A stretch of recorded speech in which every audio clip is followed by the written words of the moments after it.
Ontem foi um dia muito ruim, né? O despejo do Quilombo Uhum, Campo uhum, Grande, acho uhum. que ele é símbolo de um país, né, muito perverso, né? Verdade. Quer dizer, nem a pandemia conseguiu amolecer os corações duros do mercado, né? Do agronegócio. É É verdade. isso. É verdade. Eu acho que aliás, assim, me parece que é sintomático, né, do momento que a gente está vivendo, em especial, na verdade, esse momento não é de agora, né? Há muito tempo que as elites desse país são muito cruéis, a gente sabe disso, mas neste momento a gente imaginava que pudesse haver pelo menos alguma sensatez. Talvez seja uma ilusão nossa esperar a sensatez de algumas criaturas, né? Você desalojar 478 famílias, portanto, mais ou menos 2.500 pessoas, no meio da pandemia. Uhum, E assim, uhum, num processo cuja titularidade da terra é muito questionável. As cenas ontem que foram veiculadas eram cenas das crianças carregando os livros da escola do assentamento. do assentamento. É. É. Então, bom, acho que é isso. Eu até gravei, né, fiz um desabafo, Eu porque vi. acho que o mínimo que a gente pode fazer agora é Uhum, uhum, solidariedade e denunciar a covardia claro. do Zema e do Partido Novo, que, de novo, só tem um nome, é o Partido Novo dos Escravocratas. Uhum, uhum. Aliás, o novo é muito essa expressão do que há de mais falso neste momento, né? Assim, porque se apresenta com uma capa, com o próprio nome de novo, mas é o que a gente tem de mais atrasado, de mais retrógrado, aliado a outros tantos grupos. A perspectiva de economia do novo eu não diria nem que é liberal, em respeito Não, aos não liberais, é. mesmo tendo todas as divergências com os liberais, né? Mas é feudal mesmo, é de uma perversidade sem tamanho. Renato, gratidão, meu amigo, por ter aqui nessa conversa. Na verdade, esse é um papo que não é meu, pessoal, né? Esse é um projeto, como você sabe, da Escola de Políticas Públicas e Cidadania Ativa. Tanto é que a gente está aqui nesta conversa através do Instagram da EPUCA, né? Sim. E a gente não combinou muita coisa antes, né? Nem precisava, eu acho que a gente tem uma sintonia muito legal, eu gosto muito dessa. Mas a ideia é a gente conversar hoje sobre um projeto de lei de iniciativa popular da EPUCA, né? Que propõe que a gente, no município do Crato, busque reparar algumas injustiças e alguns atos que comprometem seriamente a democracia, mesmo a democracia liberal burguesa, como, por exemplo, a homenagem a pessoas que estão ligadas ao período da ditadura, do golpe de 1964, o golpe civil-militar de 64, e os anos que se sucederam a isso, os 21 anos de ditadura, mas estão ligados não de qualquer forma, estão ligados como agentes violadores de direitos humanos, né? Praticantes de atos de torturas, autorizadores de atos de torturas, enfim, de alguma forma cúmplices deste processo. Eu vou muito brevemente, a minha ideia é o seguinte, eu queria pactuar isso com você e deixar muito à vontade para você propor diferente se quiser. Mas eu acho que eu podia passar muito brevemente uma visão geral para quem está acompanhando a gente, já tem muita gente aqui nos assistindo, é, do que é o projeto, do que é que a gente está propondo, e aí, na sequência, eu lhe provoco, porque a ideia é que a gente possa lhe ouvir bastante sobre isso, eu sei que, né, eu vou lhe apresentar muito brevemente, muito modestamente, e na sequência a gente segue com esse bate-papo até o tempo limite aí Do Instagram. do Instagram, né? E eu já queria aqui registrar, não só em meu nome, mas em nome de toda a Escola de Políticas Públicas e Cidadania Ativa, a nossa gratidão por você ter aceito esse convite. Hoje é Da pré-lançamento da pré-candidatura. candidatura, e assim, eu sei que é uma data importante, e tu deve estar aí meio que maluco com essa história toda, Não, mas mas o tema que a gente vai tratar é um tema de direitos humanos que é a minha prioridade, né? exato. Sempre, isso é fundamental. Uhum. E eu, que Então, eu assim, agradeço, Joelmi, o convite seu e da EPUCA. Eu tenho uma admiração muito grande aí pelo trabalho de vocês. Gratidão, meu bem. Gratidão mesmo. E aí, assim, só para quem está chegando aqui, a gente não sabe quem tá, né? Assim, tem muita gente de vários cantos, então pode ser que nem todo mundo acompanhe o teu trabalho mais de perto, né? E muita gente conhece o deputado Renato Rosendo, mas eu tenho o privilégio de dizer que antes do deputado Renato Sim. Rosendo, eu conheço o militante, né? O Renato, para quem não sabe, tem uma história forjada nas lutas, né? Nos movimentos sociais, e já na época de estudante de direito, eu acho que o meu primeiro contato com o Renato, eu fui de Movimento Sem Terra até 93, né, mais ou menos. Em 95, se não me falha a memória, tu começa a atuar como assessor parlamentar, como chefe de gabinete de João Alfredo, não é isso? Mais ou menos Eu 95. conheci você no MST. Eu era É, estudante. Eu uhum, era pronto. estudante de direito, porque eu me formei em 94. Eu conheci você Uhum. ainda quando você estava ainda militando com o Nas MST. oposições, na Bezerra de Menezes, no INE, Isso, na Bezerra. Foi isso aí, foi exatamente. nesse período. Que bom. São bons tempos, É. né? Bons tempos porque a gente tinha muito mais disposição para a luta, para a resistência, para o enfrentamento, né? Isso me parece ser algo que a gente precisa urgentemente retomar, sabe, enquanto sociedade, né? Mas, enfim, isso vamos Eu queria trazer aqui uma coisa que eu acho, assim, tem uma coisa que para mim é muito importante, me marca muito no meu olhar sobre a tua atuação, que é o teu período no SEDEC, Sim. né? Eu acho que ali a gente tem um ponto de referência para. Renato chega e diz para a gente qual é o caminho que ele se comprometia a trilhar, né? Este compromisso visceral com a defesa dos direitos humanos, especialmente das crianças e adolescentes, mas não só, porque aí isso vai se estender principalmente no mandato, né? Você sabe da minha posição, e aí que eu estou falando eu, Joel Mir, não Escola de Políticas Sim. Públicas, eu venho há algum tempo escrevendo e fazendo uma crítica muito contundente à democracia liberal burguesa, o que inclui as Sim. eleições, né? Sim. Assim, com cuidado a gente não achar que a eleição vai resolver todos os nossos problemas, né? Perfeito. Ela tem seus limites, mas é muito bom saber que a gente pode, mesmo dentro dessas amarras, contar com mandatos como o teu, né? Então, eu Eu acho queria que a dizer, democracia representativa ela está num processo de deslegitimação que fez uhum, com que, dentre outras coisas, aparecessem, né, sentimentos autoritários no Brasil e no mundo. Né? Se no você mundo. olha, muito por quê? Porque é uma democracia limitada que não permite, de fato, né, que as forças populares, né, os de baixo, né, eles façam política. É uma democracia que limita o poder dos de baixo. Então, esse é um problema Uhum, sério. uhum. Eu concordo com essa crítica.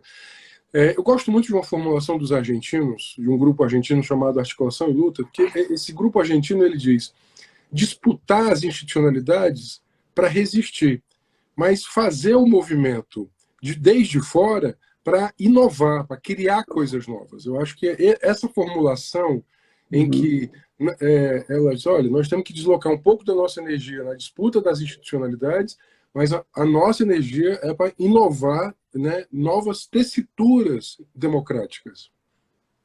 Perfeito. A gente vai voltar a isso porque eu acho que isso tem a ver com, quando a gente tratar da questão do projeto, a gente vai perceber como, neste momento, né, defender esta democracia, mesmo com todas as limitações dela, passou a ser uma questão de sobrevivência até, né?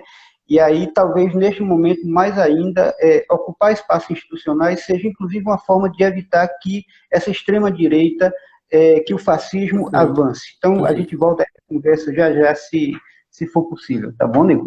Mas vamos lá, eu vou muito rapidamente falar, então, para contextualizar, principalmente o pessoal que está chegando, do que é esse projeto de que a gente está falando, né? É, a Escola de Políticas Públicas e Cidadania Ativa está mobilizando, né, especialmente a população do Crato, mas não só, a gente quer ampliar esse diálogo, em torno de um projeto de lei de iniciativa popular que propõe basicamente três coisas. A primeira é, a partir do momento em que o projeto de lei, o projeto for aprovado pela Câmara Municipal do Crato e sancionado, a gente está aqui trabalhando com uma situação ótima de que o projeto vai tramitar e vai ser aprovado e sancionado, isso é um futuro próximo aí, né? O Executivo Municipal, o município do Crato, fica proibido de dar nomes a ruas, avenidas, enfim, logradouros públicos e equipamentos públicos e prestar qualquer homenagem que façam referência a pessoas ligadas àquele período autoritário que o Brasil viveu, né? E aí qual é a nossa referência para isso? O relatório da Comissão Nacional da Verdade, Isso. que no seu capítulo 16 elenca lá quase 400 nomes. Na verdade, alguns se repetem porque eles aparecem ora como presidente da República, por exemplo, ora como chefe do SNI, do Serviço Nacional de Informação. Então, se a gente tirar aí essas repetições, é algo em torno de 320 nomes. É algo significativo, né? Bom, então, a primeira proposta é essa, né? O artigo 1º da lei já trata disso. A segunda questão é que é preciso reparar os erros que foram cometidos no passado. Então, a gente propõe que, aprovada a lei, sancionada a lei, durante um ano, o Executivo Municipal terá o tempo para substituir os nomes que foram, as homenagens que foram prestadas a estas pessoas, a estes violadores de direitos humanos. E a gente vai um pouco mais além. Eu estou aqui resumindo o projeto, tá? Na escolha do nome que irá substituir, quem vai decidir este nome é a comunidade local. Excelente, excelente. Tá? Então a gente tem aí 3 etapas que se complementam e aí tem uma coisa, né? Por que fazer isso através de um projeto de lei de iniciativa popular? A gente até tem articulações, pessoas próximas a gente que têm mandato e que poderiam certamente se comprometer com a apresentação do projeto. Mas para a gente fazer uso do projeto de lei de iniciativa popular, desse instrumento, é fundamental, porque muito mais do que a aprovação da lei em si, nos interessa promover o diálogo, a reflexão, o encontro, né, a inquietação sobre o que isso significa. Então, por isso, a ideia de projeto de lei de iniciativa popular, que é muito mais trabalhoso. Perfeito. A Constituição de 88 estabelece, né, que a possibilidade da gente ter aí 5% dos eleitores, assinando, no caso do município, 5% assinando a iniciativa, a gente tem a prerrogativa da apresentação. Isso não é garantia de que o projeto vai ser apresentado. Eu estou aqui falando muito mais para as pessoas que estão acompanhando a gente do que para ti, evidentemente, mas então, a sociedade civil se mobiliza, coleta 5% da assinatura dos eleitores do município, apresenta o projeto, e o projeto vai tramitar normalmente na Câmara Municipal e, se aprovado, vai para a sanção. Bom, o detalhe é, a lei orgânica do Crato, que traz, na verdade, a reprodução do texto constitucional, não fala ainda da possibilidade da gente apresentar esse projeto a partir de uma coleta de assinaturas virtuais. Então, neste momento, o que é que nós estamos fazendo? A partir da plataforma change.org/ditadura nunca mais, a gente está mobilizando as pessoas em torno disso, coletando assinaturas virtuais, fazendo o primeiro exercício de mobilização, mas passada a pandemia, a gente vai certamente precisar voltar à rua para conversar mais diretamente com as pessoas, visitar espaços públicos e organizações, associações e coletar assinatura física, porque no momento ainda é preciso assinatura física aqui no Crato para você apresentar o projeto de lei de iniciativa popular. De forma muito resumida, é isto, né? Assim, é esta a ideia, e eu queria começar, então, fazendo uma provocação para ti. Primeiro, qual é a importância, Renato, na tua avaliação, qual é a importância de uma iniciativa como essa, certo? Eu até imagino que você vai dizer, mas queria provocar isso, deixar muito mais como uma deixa para a gente começar a conversa, especialmente nesse momento de ameaças escancaradas à democracia e à própria vida. E vou emendar com uma segunda pergunta, que eu acho que ela dialoga com essa, né? Por que tem sido tão difícil para o Brasil fazer o dever de casa quando o assunto é acertar as contas com a própria história? Eu quero começar pela segunda, que eu acho que ela é a base, inclusive, dos movimentos de memória no Brasil. A memória é um instrumento de poder, né? A escrita da memória ou o apagamento dela revelam relações de poder, né, tanto na sua escrita como no seu apagamento. No caso brasileiro, o apagamento da memória tem sido utilizado há muito tempo como uma forma de não permitir reparações daqueles que cometeram violações. Foi assim no período de abolição da escravidão, foi assim né, no Estado Novo, em 1937, foi assim na ditadura civil-militar 64 e 85. Por isso mesmo, eu inclusive fiz uma outra proposta de cartografia das violações de direitos humanos no Ceará. Toda vez que eu recebo alguém, recebia, né, hoje não dá para a gente mais receber, eu falo muito do Caldeirão. As pessoas não têm ideia do que foi o Caldeirão. As pessoas não têm ideia, por exemplo, do que nós aqui tivemos campos de concentração que levavam o nome de curral de gente. Então, a memória ela é fundamental para compreender, né, o tecido das relações sociais, políticas e econômicas de um determinado povo. E sobretudo, ela é fundamental para permitir que uma determinada comunidade exija reparação, exija seus direitos e, sobretudo, não cometa, né, não permita que aqueles que querem cometer atrocidades possam se firmar. Se você pega o movimento das avós da Praça de Maio, publicava, né, não publica mais, mas publicava diariamente retratos com os desaparecidos.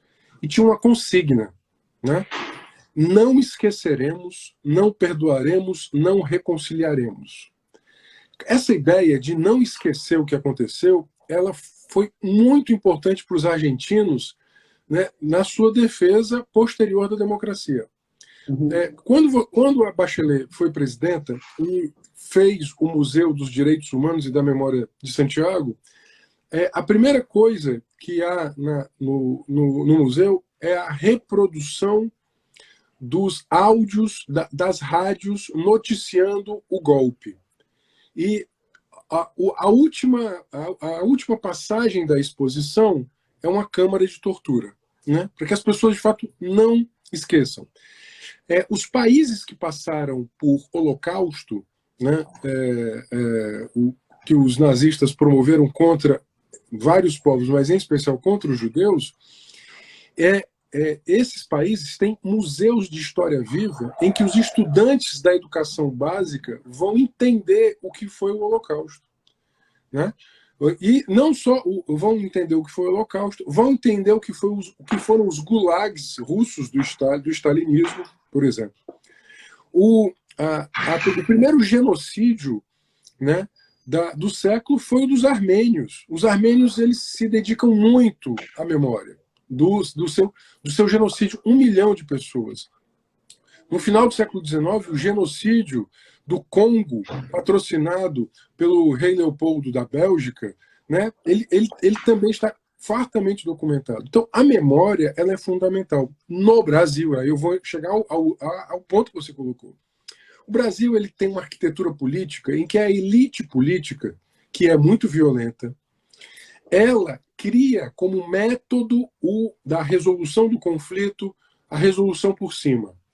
Portanto, quando os militares, já na crise econômica da década de 70, que começou em 77, viram em 79 o movimento pela lei de anistia, qual foi a ideia, né, que o Golbery teve? Era a ideia de uma anistia lenta, gradual e segura, não ampla, geral e restrita, mas que, sobretudo, fosse uma anistia aos torturadores, aos perpetradores, e uma anistia que não permitisse o acerto de contas com os crimes cometidos pelos agentes do Estado, né?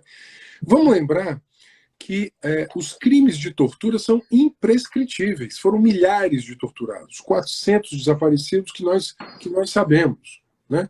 Houve desaparecimentos, depois descobriu-se cemitérios de valas comuns, e muitos daqueles que foram mandantes desses processos receberam o nome de escola primária depois. Então, isso é um absurdo, né? Esses equipamentos de tortura eles deveriam ter sido conhecidos, inclusive, para que tivessem virado, por exemplo, a SESMA, né, nos arredores de Buenos Aires, virou um equipamento de memória. Era o que a gente queria, por exemplo, aqui com a antiga sede da Polícia Federal, por exemplo, transformá-la num equipamento de memória. A memória, ela deixa acesa, sobretudo, a necessidade do nosso compromisso com a democracia. numa única frase. O Milan Kundera tem uma frase que eu gosto muito de um texto dele pequenininho chamado Do Riso e do Esquecimento, onde ele coloca na boca de um personagem que a luta contra o poder é a luta da memória contra o esquecimento. Porque quem se interessa ao esquecimento é o poder. Né? O poder interessa. Por isso eu queria felicitar a iniciativa da EPUCA, sua e da EPUCA, no sentido de uma lei de memória local. E aí eu vou colocar um segundo tema. O Cariri cearense ele teve uma intensa, né, resistência à ditadura. Inclusive, tem uma tese do Emanuel, foi publicada em livro, sobre o Cariri durante o golpe. Né? Eu acho que você conhece, tá? Foi publicado inclusive pela Assembleia. Né? É muito interessante que o Cariri cearense ele teve várias formas de resistência e houve várias violações, né, com militantes vindos do Cariri cearense. É importante conhecer isso. Então, tanto pelo aspecto do direito de memória, como, sobretudo, pela memória que nós devemos fazer daqueles que resistiram. Eu colocaria uma terceira questão. Nós temos que fazer a transição. Muito das violências policiais que acontecem hoje nas periferias brasileiras são advindas da ideia de que o agente de Estado não pode, dentre outras coisas, violentar o corpo do outro. Bom, quem consolidou esta ideia foi, sobretudo, a ditadura. Então, como não foi feita a justiça de transição, porque isso é importante, né? Quem está nos ouvindo aqui, existe um ramo do direito que ele cuida do direito à memória e da justiça de transição. Sobretudo países que passaram por graves conflitos, ditaduras, conflitos armados, você tem que estabelecer uma pactuação de transição. E essa transição passa pelo reconhecimento de perpetradores, pela sua responsabilização e pela necessidade de memória, reparação das vítimas e responsabilização dos crimes do Estado. Foi, por exemplo, o que o Tribunal de Nuremberg fez. E depois, né, muito tempo depois, em razão do Vietnã, o Tribunal Bertrand Russell, que não era um tribunal oficial, mas era um tribunal, né, da intelectualidade comprometida com direitos humanos. Por isso é muito importante. E eu coloco um quarto comentário para chegar à primeira questão, né? Que é, já que o nosso bate-papo aqui é sobre a Lei Municipal de Direito à Memória. Eu acho fundamental ser uma iniciativa popular de lei. Eu tenho uma outra lei, né? Essa lei, a 16.832, que foi muito inspirada, e aqui eu queria fazer tributo a todos que lutam pela memória no Ceará, o coletivo Aparecidos Políticos, né? A Associação 6468, a Comissão Wanda Sidou, ou seja, tem muita gente lutando, né, pela comissão, pelo direito à memória no Ceará. Então eu faço esse agradecimento a eles. Mas eu tenho uma outra lei que é que a iniciativa popular de lei estadual possa ser feita com assinatura eletrônica, porque você abre a democracia. Então eu acho muito importante essa iniciativa de vocês, tanto pela inovação democrática de ser uma iniciativa popular de lei, né? E aí eu já deixo a dica, alguém na Câmara Municipal, vocês mesmos, poderiam propor que as iniciativas populares pudessem ser com assinaturas eletrônicas. Isso é válido hoje. Várias casas legislativas aceitam assinaturas eletrônicas. E, ao mesmo tempo, o direito à memória. Eu tô prefaciando hoje, estou terminando o texto hoje, de uma nova obra do Ayrton de Farias sobre os cearenses que foram para a guerrilha. Né? Então, assim, nós temos muita coisa para produzir em termos de memória, porque a gente não consegue, de fato, ainda fazer a transição que devemos. E aí a gente vê nome de torturador dando título, sendo batizado em escola primária. Isso é absurdo.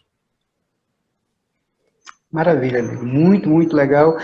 E aí, Renato, assim, só para fazer uma conexão com o que tu estava colocando, né, assim, a gente tem esse ranço, essa herança maldita do período autoritário, né, e a necessidade da guerra, do permanente estado de guerra, leva ao que a gente tem hoje na ação policial, por exemplo. né? Quando a gente discute a necessidade da desmilitarização, é inclusive para que nós possamos romper esse cordão umbilical que liga a ação policial, né, que tem um inimigo, e um inimigo muito definido, negro da periferia, essa história toda que a gente conhece, né? Enquanto a gente não fizer este dever de casa, a gente vai continuar elegendo inimigos, né? O Estado vai continuar elegendo inimigos e vai continuar agindo à luz do legado, não sei nem se é o nome adequado, da herança maldita do regime autoritário, né? Então, assim, é impressionante como isto, enquanto a gente não fizer este dever de casa, a gente vai continuar tendo esta sombra a nos pautar, a nos assustar. Quando eu falo nos aqui, não, é claro que estou falando de forma muito genérica, né? Nós temos lá posições muito bem definidas também com relação a isso. A gente sabe muito bem quem está do lado da vida e quem está do lado da morte, especialmente neste momento. Sim, né? Perfeito, perfeito. Legal. Eu estou tentando aqui acompanhar a nossa conversa e acompanhar os comentários. Tem muita Não, coisa o chegando. Abner, eu estou vendo aqui, eu acabei de dar uma passada, o Abner perguntou, ele perguntou se essa falta de justiça de transição, ele chamou de acerto de contas a justiça de transição, né? E, na verdade, não é vingança. Isso é uma coisa importante, né? Os militares sempre disseram que a gente procurava vingança. Não é vingança. Não é vingança. Veja, se o agente de Estado cometeu crimes em nome do Estado de exceção, é importante ser responsabilizado o indivíduo, mas o Estado. O indivíduo e o Estado. O Estado brasileiro, ele é tudo. Assim, no Brasil, a gente sempre tem processos inconclusos, né? A nossa transição foi inconclusa, né? O Comitê Nacional da Verdade teve um problema, né? Muita retaliação, né? Os processos de anistia, de reconhecimento, da indenização, da retomada. Não, veja, os militares caçados, que foram 3.000 militares caçados, que eram contrários ao golpe, é importante, essa história é uma história que merece ser muito contada. Foram 3.000 militares que foram caçados que eram contra o golpe militar. Eles até hoje não foram restabelecidos, por exemplo. Né? Muitos morreram já, né, pelo avançar da idade e não tiveram, portanto, sequer, né, alguns, né, ainda hoje estão com seus processos. Inclusive, eu fiz uma emenda à lei da anistia, né, que foi uma lei da época do governo Tasso, a lei de anistia estadual, né, que é a lei do reconhecimento da indenização aos anistiados, porque tinha uma temporalidade para pedir. Só que muita gente não tinha documento. Eu fiz uma emenda e essa temporalidade foi superada. Ou seja, aqueles que conseguiram os documentos, que comprovem que foram caçados, né, que foram perseguidos durante a ditadura em nível estadual, eles podem, por exemplo, dar entrada nos seus processos. Então, Abner, eu concordo com a sua pergunta. Né? A ausência de responsabilização, ela torna frágil a democracia, e esse exemplo que eu e Joel me demos é importante. Se o aparato de repressão hoje ele cria a ideia de um inimigo a ser combatido, é porque ainda há uma herança atávica no DNA dos aparatos de que é a ideia do inimigo interno, né? Do inimigo interno, de uma guerra. Por isso que o problema é tratar a segurança pública com as mesmas metodologias de guerra, ou seja, existe inclusive uma gramática militar, que é uma gramática utilizada hoje na segurança pública, né, doméstica. Colocar a tropa no terreno, por exemplo. Né? Então, assim, hostilidade, elementos hostis. Existe uma gramática, que é uma gramática de conflito armado entre exércitos, que ela é trazida para dentro da segurança doméstica. Acho que esse é um problema sério, que a gente vai ter que fazer esse debate em nível nacional, porque aí passa por uma mudança de arquitetura institucional muito grande. Mas eu queria, mais uma vez, voltando ao Crato, eu queria valorizar a iniciativa ser popular. Eu acho isso super importante.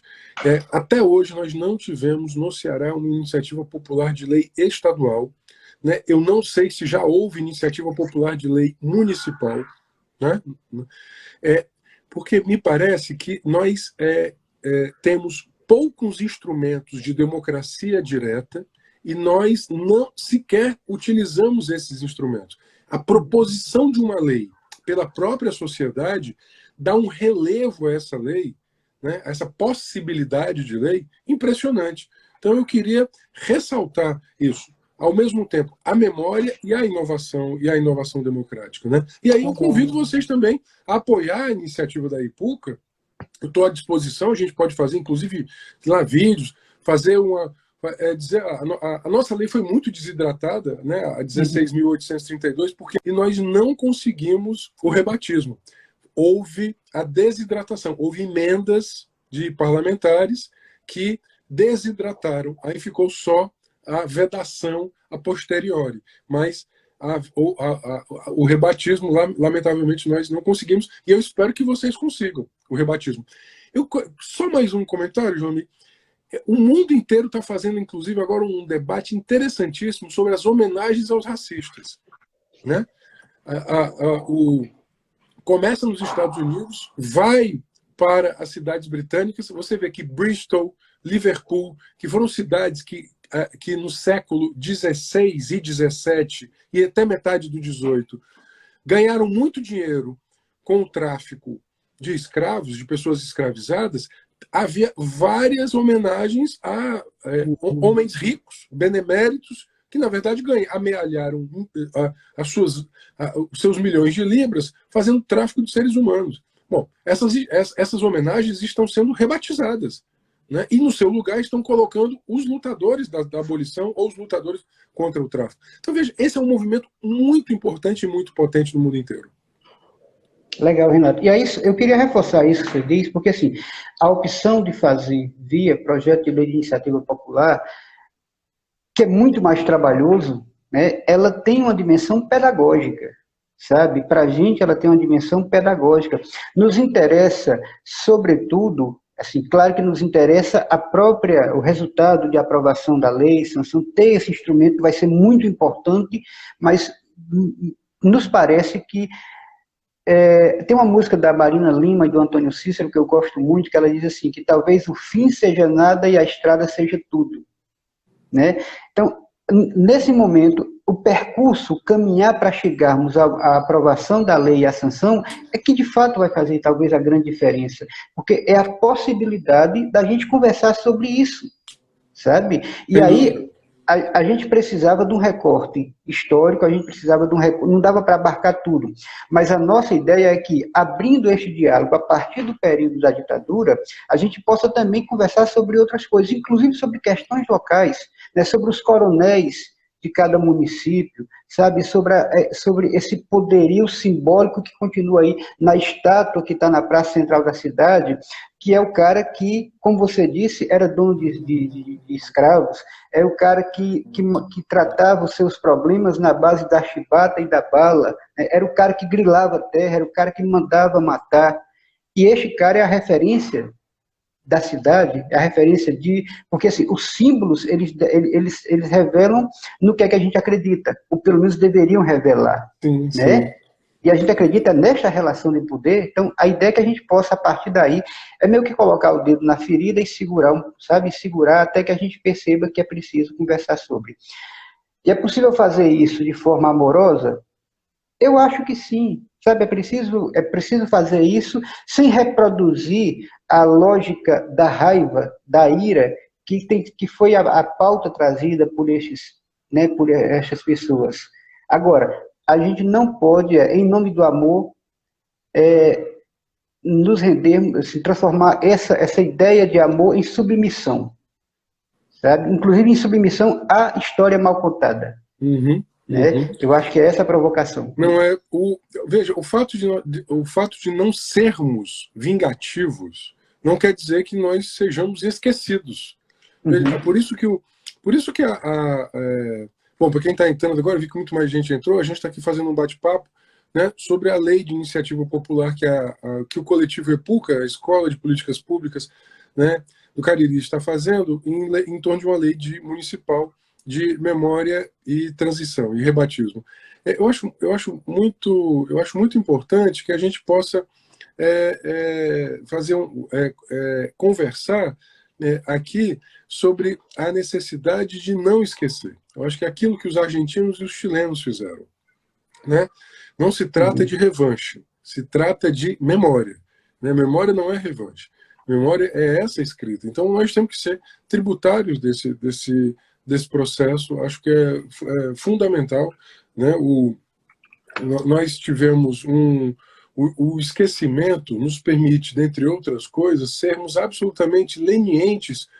Veja, um parlamentar que ostensivamente ficou 27 anos homenageando a ditadura, virou presidente. No dia do golpe, ele homenageou um torturador.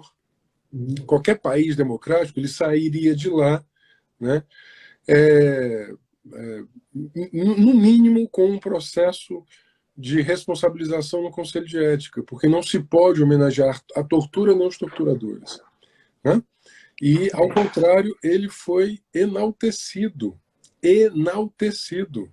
Ou seja, foi de uma desumanidade, né? Quando você, por exemplo, né, lê o relato da ex-presidenta Dilma sobre as torturas e sevícias que ela recebeu daquele que foi homenageado pelo Bolsonaro, você vê como esse homem é monstruoso. E esse homem hoje virou presidente, uma monstruosidade. Ele virou presidente. Né? Por quê? Porque é uma banalização da tortura. É, de fato, a banalização do mal. Acho que o grande ensinamento da Hannah Arendt, quando ela enxerga no Eichmann, né, ela vai ao julgamento, né, do Tribunal de Nuremberg para cobrir, e ela diz assim, era um homem banal, ou seja, ele cometeu, né, banalidades, né? Quem viu o filme Leitor, né, vai lembrar que aquela mulher soldado nazista que tinha fechado o local incendiado no filme, né, e que causou a morte de centenas de judeus, ela achava que era banal, porque ela dizia assim, eu recebi a ordem.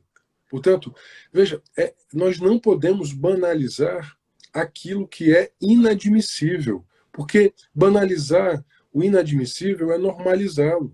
Então a gente não pode banalizar o fato de que agentes do Estado brasileiro sequestraram, torturaram, foram treinados na Escola das Américas, no Panamá, para a tortura. Né? O Leitor, o Abreu pergunta, o Leitor. O Leitor. Foram treinados na Escola das Américas para torturar, para saber torturar. Sequestraram pessoas, mataram pessoas, forjaram provas, inventaram suicídios. A cena do suicídio do Herzog, ela é patética, né? É patética. Pegavam equipamentos públicos, viaturas, aviões, jogaram pessoas ao mar a partir de aviões e helicópteros. Isso tudo está fartamente descrito, os voos da morte. Fartamente descrito. Isso não pode ser banalizado. E aqueles que deram estas ordens não podem, nunca poderiam ter virado o nome de escola. Nunca poderiam ter virado o nome de escola. Perfeito, Renato. E aí, deixa eu só acrescentar dois elementos. A gente já está aqui num tempo bem adiantado, né? A gente conversa e se empolga, mas vamos lá. Eu queria acrescentar alguns elementos. Primeiro, eu acho que a dívida do Brasil não é só com o Brasil, sabe? Porque eu queria lembrar que o papel que o Brasil desempenhou na Operação Condor foi decisivo. Então, a ação, né, do Estado brasileiro durante a ditadura foi, inclusive, uma ação para além das fronteiras nacionais, e nós temos essa dívida com a gente mesmo, mas com a América Latina toda. Né? O papel do Brasil na Operação Condor foi muito, muito intenso, e a gente não tem também assumido essa responsabilidade para fora. Né? Bom, o AI-5 ele foi o ato institucional que ficou mais conhecido, que a gente tem mais, sabe, mais dificuldade de encarar, porque ele foi de fato o ato mais, né, que recrudesceu, que enfim. Mas tem uma coisa que me chama a atenção: dos 17 atos institucionais que se deram de 64 a 69, né, eu nasci no fim dos atos institucionais, mas peguei a rebordosa deles. Dos 17 atos, o AI-13, ele vai criar uma figura que é o seguinte: ele diz que quem parecer inconveniente ao regime poderá ser banido, poderá ser expulso do país. Percebam a ousadia. Assim, o que é essa coisa de alguém parecer inconveniente? É o julgamento Né? subjetivo. Pois é, sabe assim, é claro que nenhuma forma de repressão justifica-se, mas assim, o que eu estou querendo chamar aqui a atenção é que como a gente não consegue reagir adequadamente a isso, aquela história, né? No primeiro dia eles chegam e pisam o nosso jardim, no segundo dia, então, assim, e eu tenho discutido isso, e não é teoria da conspiração para mim, sabe? Eu tenho muito medo de que se a gente não agir muito urgentemente, nós possamos ter aí um golpe, um autogolpe paramilitar. Sabe? Esta ameaça nos ronda. E cada vez que a gente deixa de discutir essa questão, a gente está autorizando o Bolsonaro a seguir com esse projeto. Sabe? Então tem algo muito grave em marcha e a gente precisa urgentemente se posicionar sobre a história para impedir que ela se repita da forma mais perversa possível. Né?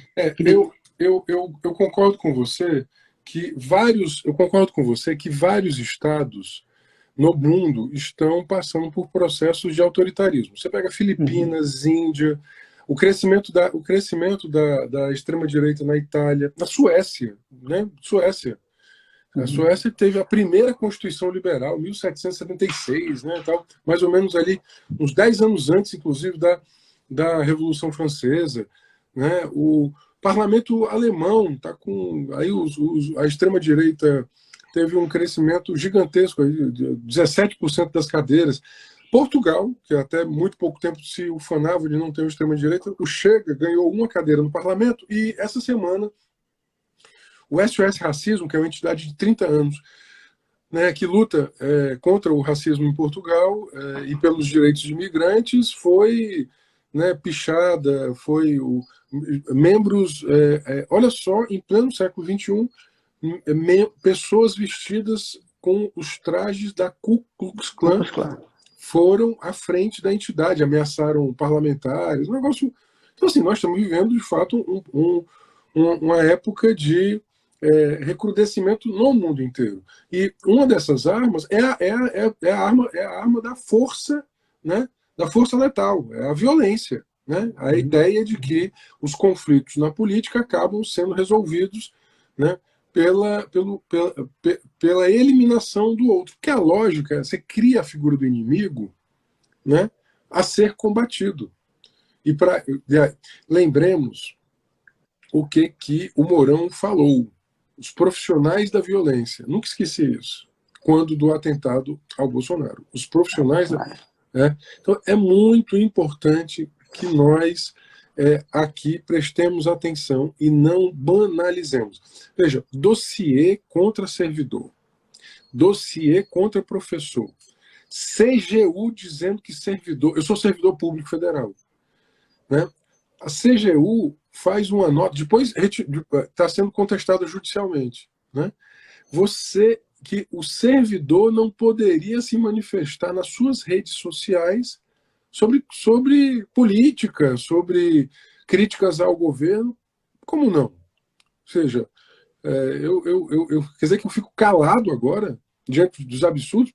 O servidor, os meus colegas servidores, eu estou afastado porque estou cumprindo um mandato, mas assim que terminar o mandato eu volto, né, para o serviço público. Meus colegas concursados agora não podem mais dizer dos absurdos que estão sendo feitos nas redes sociais, nas redes deles, não institucionais. Ou seja, tudo isso é a manipulação agora das verbas publicitárias para beneficiar exclusivamente aquele pequeno punhado de amigos. Foi o que demonstrou a CPI das fake news, que dinheiro público abasteceu mais de 2 milhões de anúncios em blogs de fake news. Né? Então, claro, é o que o Abreu está colocando. Se você omitir ou subestimar, você corre o risco. Eu concordo com vocês todos.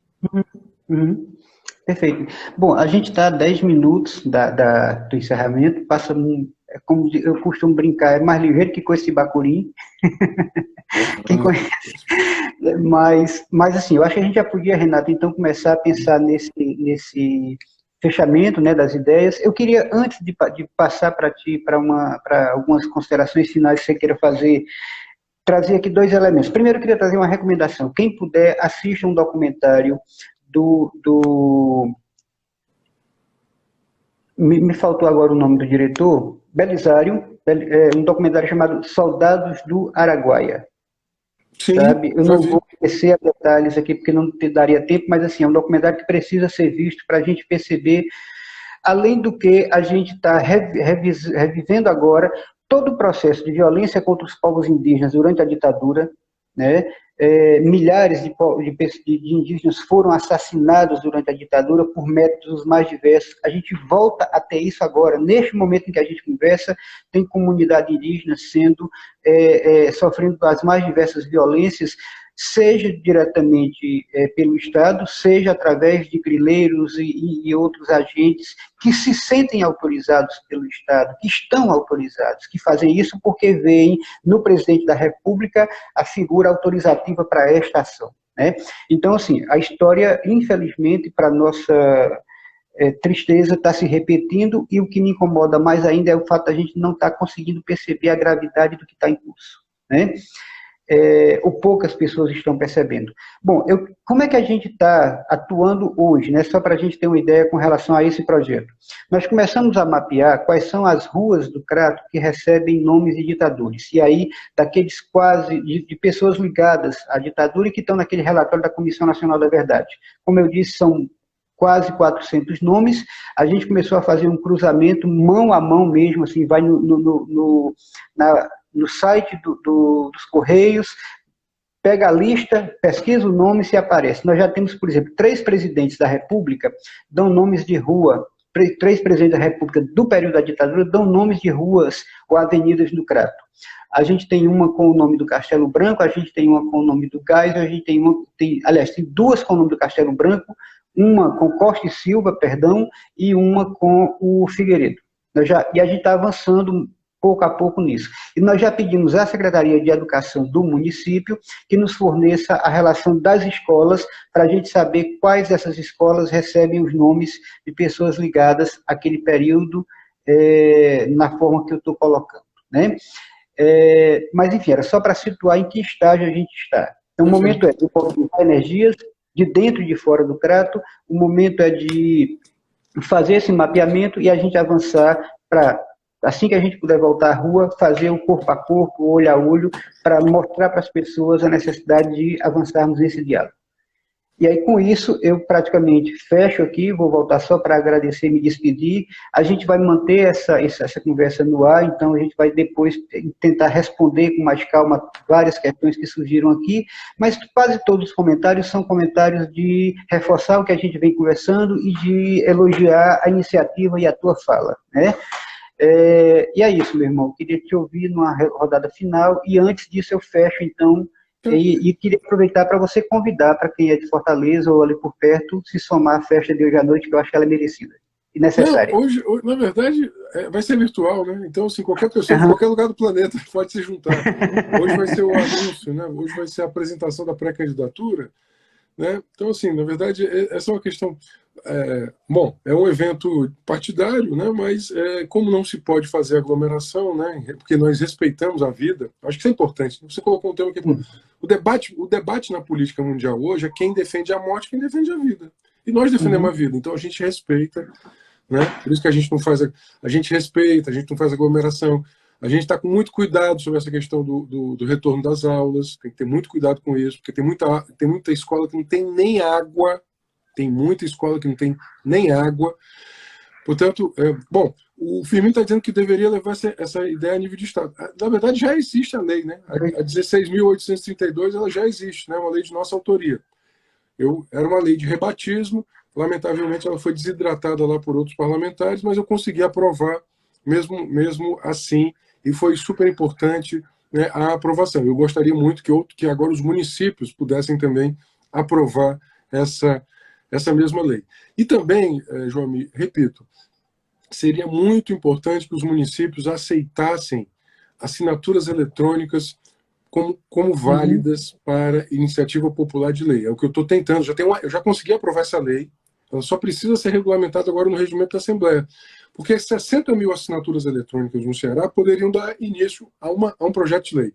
E eu queria dizer que aqui para vocês, assim, do meu imenso respeito, afeto, admiração pela iniciativa de vocês. Contem comigo. né, o que for necessário, né, a gente pode fazer debate, vídeo, né, chamar os aparecidos políticos, a 6468, ou seja, o direito à memória, né, os coletivos